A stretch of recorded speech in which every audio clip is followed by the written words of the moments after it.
Now that the Nemesis Lockdown closed beta is over, I'd like to introduce you to the game itself, the rules of it, how the beta went, and what beta testers saw that there was room for improvement.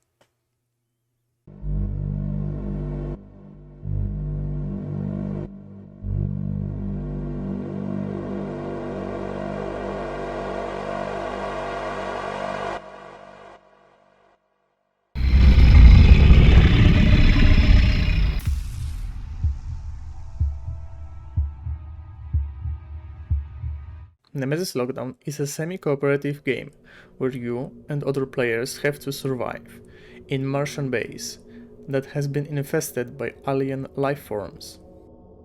To win, you need to complete one of the two missions that will be assigned to you at the beginning. Cooperation is an element of the game, however, nothing prevents you from betraying your companions in order to win. To start the game, you need to create a server. The maximum number of players is 5. You can play together with your friends, or with random people who also want to survive at the Martian base.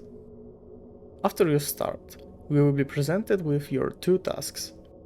But don't worry, you only need to complete one of them to win. Then, each player will be offered 2 characters, each with different items and some action cards. But each of them should be able to complete the mission and win the game. After selecting characters, all players will be transferred to the Martian base. Different characters start the game in different locations, so it's possible that you will be alone or that you will be surrounded by other players. Game is divided into turns. Each player takes 2 actions in turn. Then comes the next player's turn. To perform most actions, you use action cards that are visible in the middle at the bottom of the screen. Actions such as walking, shooting, using items require the card to be discarded, but remember that after performing a move action, your character causes noise in one of the corridors leading to the room to which you move. If you make too much noise, you can attract the attention of something dangerous. Returning to the action, using room actions requires discarding cards. However, the cards themselves also have their own actions. For example, a repair card can be used to move and also repair a room. Do you still follow? Some action cards are unique to a character. That is the second difference between characters, apart from starting location, and another are weapons and special items. You can locate your inventory in the lower right corner. There are places showing your both hands and backpack. Some characters, such as Sentry, start with weapon, while some characters, such as Survivor, have to meet certain requirements to receive their item. All such items can be found in the inventory. There's also a wound window, and the status icons in the upper right corner. Here we can track the number of wounds of our character, and what statuses currently affect our character. In the upper left corner we can view our missions that are the condition of our victory. Speaking of victory, I should mention a few icons above our equipment. The first one is extremely important. The contingencies determine what the end of the game will be. So you must not only complete your mission, but also, at the end of the game, be in conditions that will guarantee your survival. For example, in this situation, firing the rescue capsule guarantees your survival in 100%. What conditions guarantee your survival? You will be able to learn in some rooms as the game progresses. The next icon is the Intruder Weaknesses panel. They can also be discovered as the game progresses by taking appropriate actions.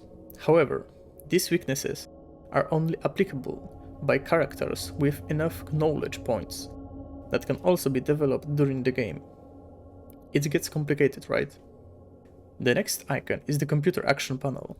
In some rooms, there will be a computer that will allow you to perform one of the actions available on the currently active computer card. After taking such action, another computer card will be drawn.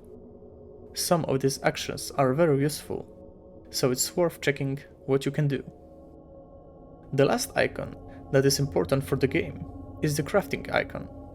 If we get the appropriate components during the game, we will be able to create an item here, while discarding the required components.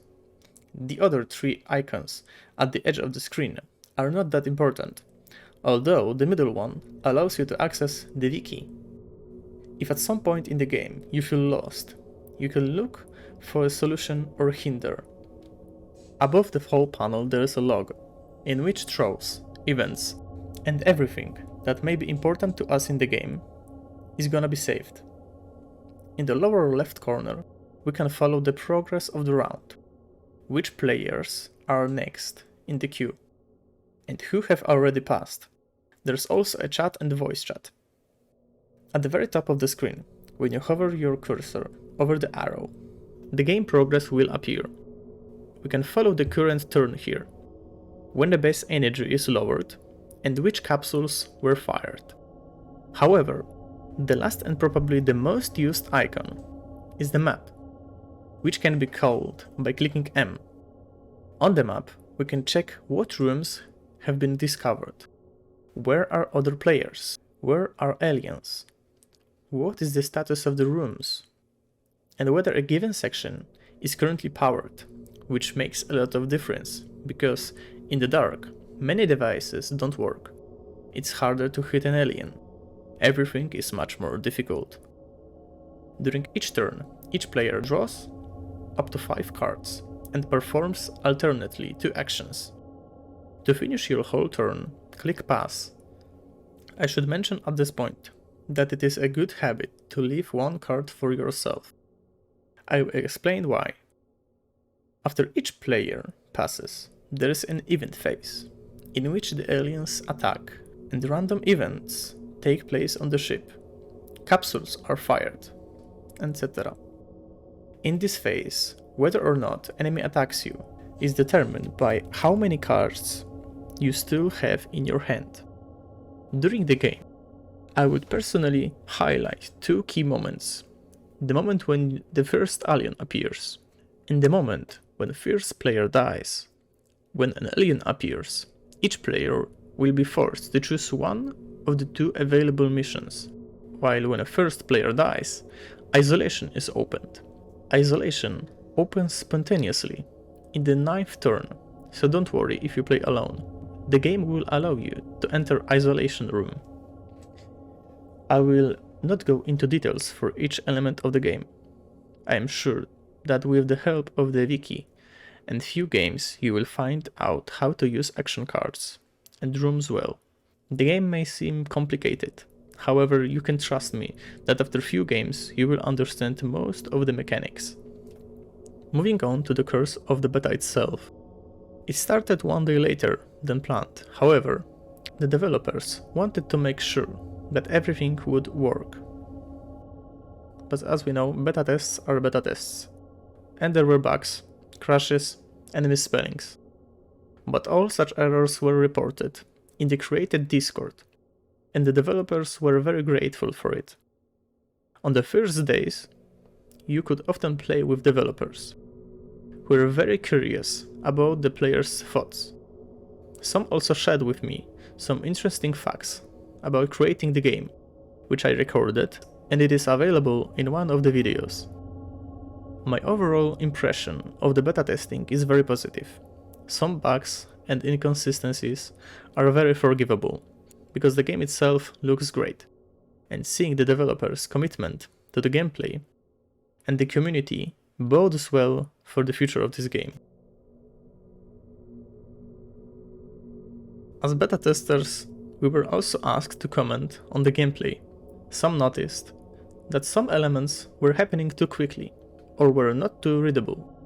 However, the only thing most people complained about collectively is the transparency of the game itself, so it's rather a small problem that can be easily improved. Another big point was lack of tutorial But rest assured, the developers are working on that, but it's not an easy task for such a complex game to create a tutorial that will explain all the rules and mechanics. Some of the issues got addressed and already patched, so it's clear that the developers do listen to the community. However, the beta test did not stop there. A contest for the Dream DLC was announced, and I think it's a great move for developers to engage the community and explore what's missing in the game. Some suggested maps, some new characters, and some new alien races. I am rest assured it will help developers to set a good course in developing the desktop version of Nemesis Lockdown